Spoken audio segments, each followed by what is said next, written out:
चिंता ऐसी डाकिनी काट कलेजा खाए, वैद बेचारा क्या करे, कहाँ तक दवा लगाए। जी हाँ, चिंता और चिता, इनकी यदि हम तुलना करते हैं तो चिंता को ज़्यादा भारी मानते हैं। क्यों? क्योंकि चिंता में एक बिंदी ज़्यादा होती है और चिता में बिंदी नहीं होती है।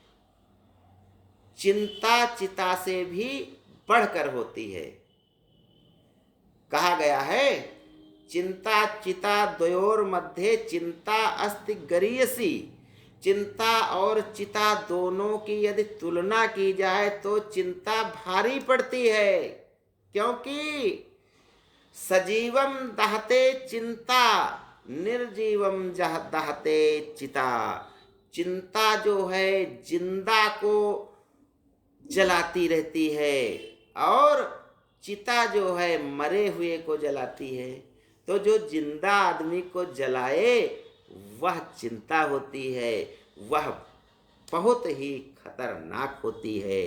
तो आइए जानते हैं कि हम चिंता को कैसे त्याग सकते हैं, चिंता से कैसे दूर हो सकते हैं, चिंता के रिश्तेदारों में कौन कौन है, चिंता के परिवार में कौन कौन है। तो सबसे पहले हम चिंता के परिवार के बारे में जानते हैं। जो हमारे अंदर की अनंत इच्छाएं हैं, ये चिंता की बेटियां हैं। हमारी पढ़ाई लिखाई अच्छी हो जाए, हमें अच्छी नौकरी हो जाए, हमारी शादी अच्छी हो जाए, हमारा बुढ़ापा अच्छा कट जाए, ये चिंता का परिवार जो है उसकी बेटियां होती हैं, यानी अनंत इच्छाएं होती हैं। हम सफल हो गए, फिर कहेंगे हमारा बच्चा अच्छा पढ़ जाए, वो कोई गलत संगत में न पड़ जाए। इन सब के बारे में हम चिंतित रहते हैं। बहू आएगी तो कैसी आएगी, चिंता खाए जा रही है, नहीं ठीक निकली तो क्या होगा, बच्चा दारू पीने वाला, माँ बाप से द्वेष करने वाला, लड़ाई झगड़े करने वाला निकल पड़ा तो हम क्या करेंगे। ये सभी चिंताएं होती हैं। और जो हमारी अनंत इच्छाएं जो होती हैं, अनंत जब इच्छा होंगी तभी चिंता होगी। तो अनंत इच्छाएं यानी जो हम खुद पैदा करते हैं। अब हमें क्या जरूरत है, हमें अगर वर्तमान अच्छा कर रहे हैं तो आशा कर लें कि सब कुछ अच्छा होगा। हमें चिंता करने की क्या जरूरत है कि ये ऐसा होगा तो वैसा हो जाएगा, फिर क्या होगा, सबको दिक्कत हो जाएगी, बदनामी हो जाएगी। ये सब करने की जरूरत नहीं है, इसकी क्या जरूरत है। लेकिन अनंत इच्छाएं ये हमारी ही बनाई हुई हैं, और जब ये बनेंगी, इनके बारे में हम सोचेंगे तो चिंता अपने आप हो जाएगी। कहा भी गया है, आदमी भी क्या अनोखा जीव होता है, मुश्किलें अपनी बढ़ाकर आप रोता है। हम अपनी मुश्किलें खुद बढ़ाते हैं अनंत इच्छाओं को पाल करके। चलिए, ये चिंता की बेटियां हो गई। आगे हम चिंता के पुत्रों के बारे में जब हम देखते हैं तो वो लोभ और लालच जो है ये चिंता के प्रिय पुत्रों में से हैं। तुलसीदास जी ने रामचरितमानस में कहा है कि सुनहु तात अब मानस रोगा, जिससे दुख पावहि सब लोगा, लोभ सकन रोगन का मूला, जिससे पुनि बहु उपजहि बहुशूला। यानी लोभ एक जो है वो सभी रोगों की जड़ है, जिससे तमाम तरह की बीमारियां हमें घेर लेती हैं, यानी हमें मानसिक रूप से बहुत कष्ट पहुंचता है। लोभ और लालच, लोभ स्थायी रूप से हमारे अंदर घुसा होता है। जहां हम जाते हैं, लोभ की बात करते हुए हम हर चीज को, अच्छी चीज को किसी न किसी बहाने से उसको प्राप्त करना चाहते हैं। लेकिन लालच जो होता है हमें थोड़ी देर के लिए आता है। जैसे किसी का अच्छा कपड़ा देख लिया तो हमें लालच लग गया, अब हम उसको वैसा ही लाते हैं, भले कुछ भी गलत करना पड़े, चोरी करना पड़े, डकैती करना पड़े, मांगना पड़े, भीख मांगना पड़े, कुछ भी करना पड़े, लेकिन अगर लालच और लोभ है तो हम परेशान रहेंगे। और यही चिंता की जड़ होता है। जैसे चोरी करके हम चीज़ को तो प्राप्त कर लिए, डकैती डाल के रुपया तो ले आए, लेकिन हमें चिंता है कि पता नहीं कब भेद खुल जाए, कब पकड़ लिए जाएं। तो ये सब लोभ और लालच है, ये भी चिंता के पुत्र हैं। तो इसके अलावा जो है फल की इच्छा करना। जब हम कर्म करते हैं और साथ में फल की भी इच्छा करते हैं, तब भी हम चिंता ग्रसित होते हैं। जैसे हम किसी के यहाँ मेहमानी गए तो उसने हमको मान लिया सेवा की, हमारे बच्चे भी थे, जब चले तो उनको 500-500 रुपये भी दे दिए और सब कुछ अच्छा रहा।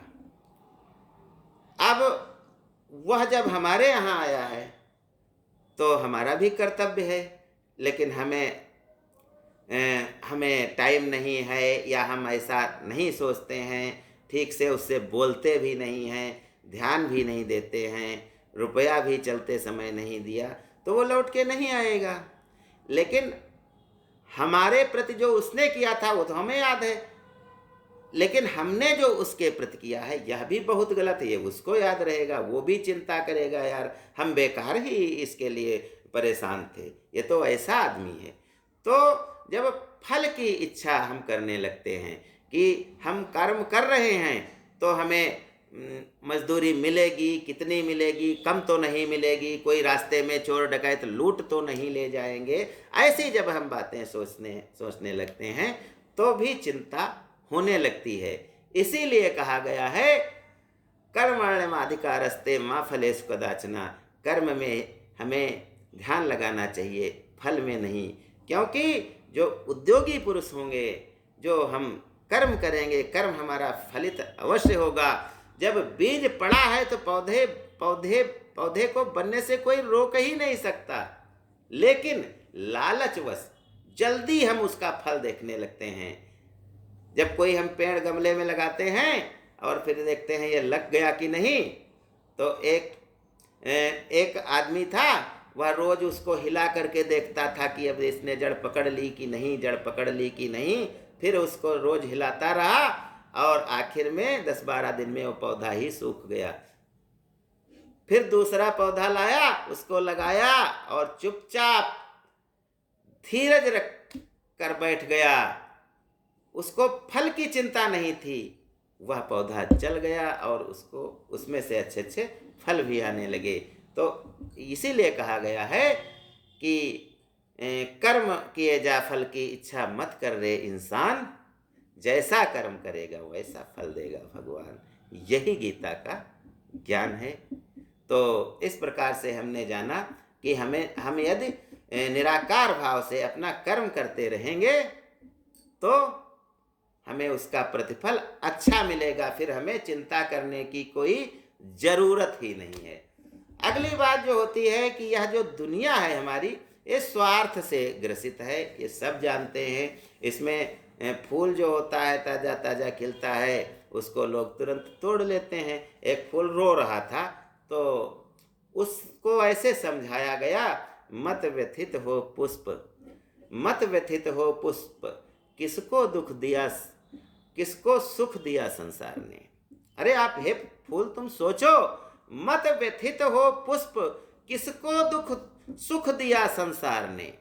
मत व्यथित हो पुष्प, किसको सुख दिया संसार ने, स्वार्थमय सबको बनाया है यहाँ करतार ने। यह धरती स्वार्थमय है। यहाँ जब कोई हमको 100 रुपया देता है तो वह हमसे 1000 रुपये का काम करा लेना चाहता है। उड़ जा प्यासे भंवरे, रस न मिलेगा खारों में, कागज के फूल यहाँ खिलते हैं, बैठ न इन गुलजारों में। नादान तमन्ना रेती में, उम्मीद की किश्ती खेती है, एक हाथ से देती है दुनिया, 100 हाथों से ले लेती है। ये खेल है कब से जारी, बिछुड़े सभी बारी बारी। तो यह हमने जाना। आगे हम बताते हैं कि चिंता या हताशा जो नकारात्मकता होता है वह हमें दूर रखनी चाहिए। तो इस संबंध में मैं आपसे अगले वीडियो में चर्चा करता हूँ। धन्यवाद। जय हिंद, जय भारत।